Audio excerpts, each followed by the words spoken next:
Welcome to the Audio Show. What's up, friends? As much as it feels good to be right in this one and gloat around, there is still a duty to be had because we're getting these stories. And when we get these stories, I believe that there is much for us to learn from the story in itself as we watch the characters, do what they do. So I wanted just to see if I could just do a simple review on this particular skit because I didn't, and I reacted live to it with a live stream. And of course, the live streaming environment is made for me to have conversations with the audience. In other words, to hear exactly from you in real time. Let's jump into this one. Let's go. That little metal thing in the middle is just like romantic non-date I have ever been on. It's beautiful, right? It is.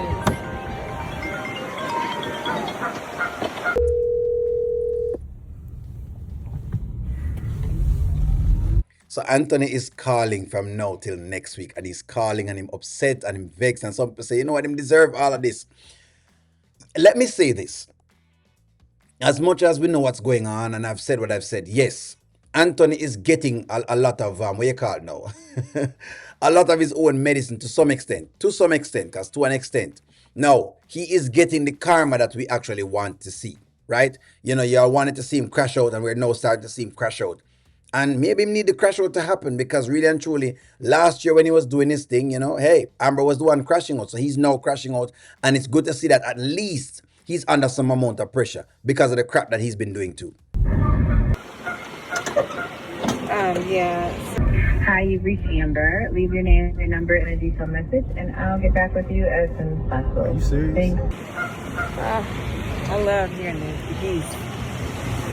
So I keep looking at Dave because I keep wondering, how does Dave feel about this? Knowing that the woman's husband consistently keeps calling, because that's a thing as well too. If I'm with a person and she tell me, no, he's not, they're not together or whatever it is that it is, and that person keep calling, how do I feel about that? Let me ask the ladies in the comments them that. If you were with a man, he told you, him and him, let's use him baby mother. He told her he and his baby mother are over. It's done. Basically, I'm getting a divorce. Everything is going the way it's going. In other words, let's say this is you. You're in Dave's shoes. And that man keeps calling. That woman keeps calling. How would you feel about that? That is the question I have to ask for you with that one. Let's keep going. I think that's like a mating call. Could be. Look, already getting the signs. I know, this is so pretty. Ooh, that water is like splashing me in the face.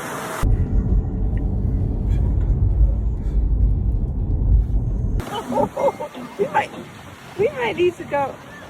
Ooh.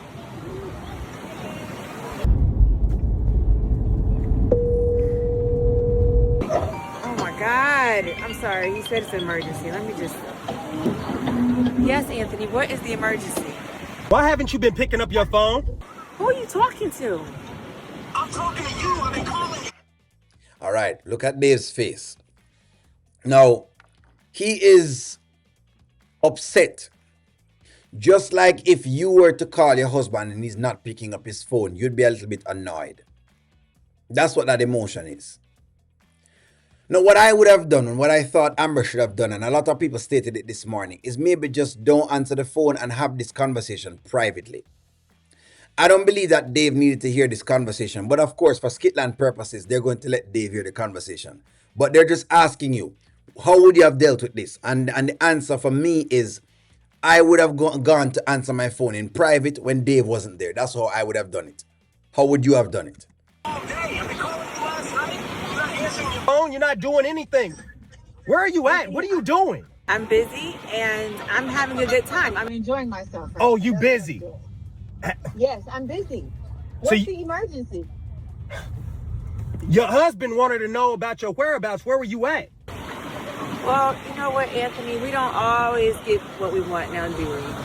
Did I know you? About your whereabouts when you was out in the middle of the night and everything else, huh? Don't worry about mine.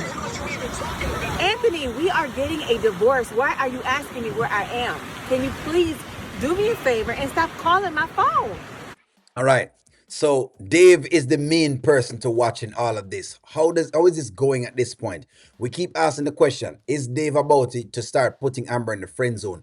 Will this In other words, I think the question I now have for Dave now is, how is he viewing this?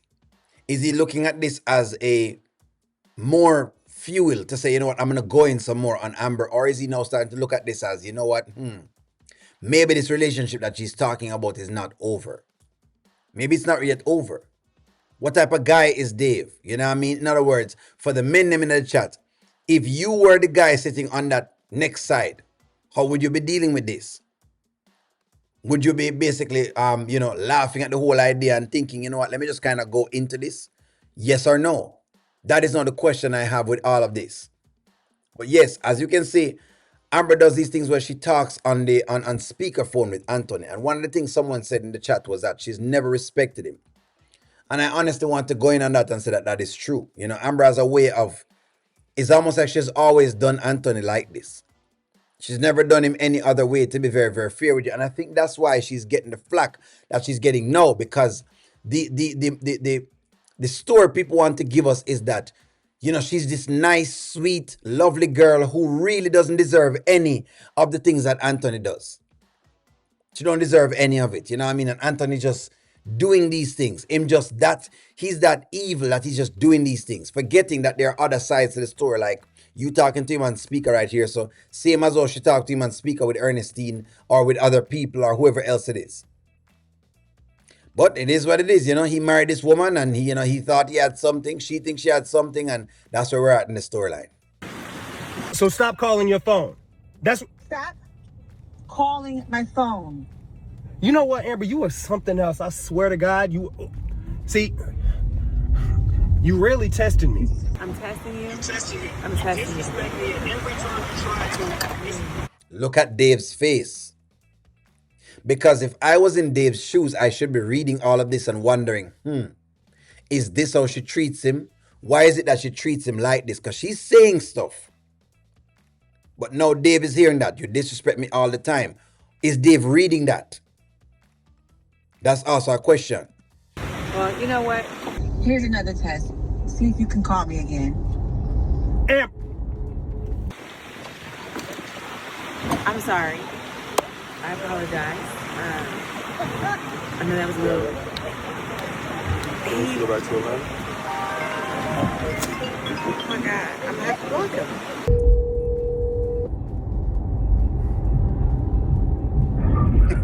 Hi, you've reached Amber. Leave your name, your number, and a detailed message. So you good?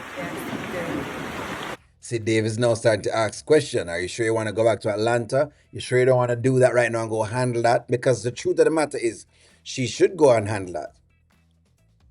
She's just not ready. The point of the matter of this story is she's just not ready. And this is why I always say to people, close one door before you open the other.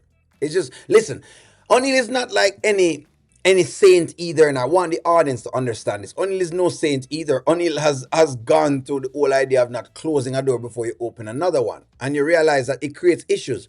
That's why women will pop up at your house. Yes, O'Neal has gone through the whole gamut of women popping up because he never finished it properly. So it now creates issues on the next girl that is coming in. Instead of just finishing it, ensuring that it's done and that y'all are outside of each other's lives. That's why I'm saying some of the things that I'm saying. I apologize. I know that was a bit much. No. No, bro. Seemed like he was upset. Forget it. I hope you're having a good time wherever the hell you at. She's definitely having a good time where she's at. Trust me, my friend, she's having more than a good time. She's having a grand time. I'm tired. I'm really tired. This just kind of breaks everything apart. I think what people are looking for, Amber fans, I want to tell you this so you understand the other side of the audience. They're not trying to look to say to you that Anthony's not wrong. If you're coming in thinking that's what they're thinking, that's not what they're saying.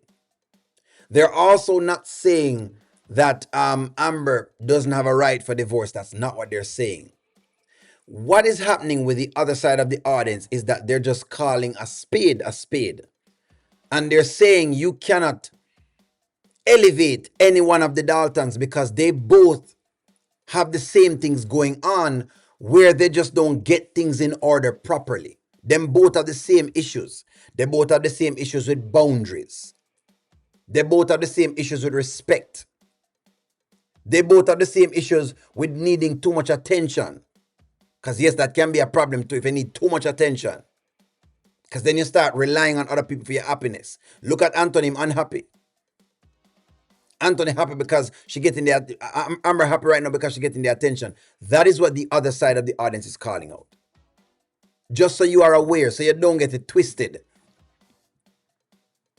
They're saying, don't try to elevate the Amber character and make it look as though she's this extremely faithful woman, because they're saying that she's not. She's suspect. Just like Anthony is suspect, they're saying the Amber character is just as much suspect. The only difference, like George said, the only difference right now, is that there's a baby in between the two of them. So again, it doesn't negate her being able to get a divorce. It doesn't negate that. They're also saying, close one door before you open another and stop repeating the same patterns if you're going to say that you're seeking for happiness. They're also saying she needs to rely on herself and not on others for her happiness. Anyways, give me a take. Hopefully that was a much, easier go around. Like, share, comment, subscribe. I'm going to talk to y'all soon.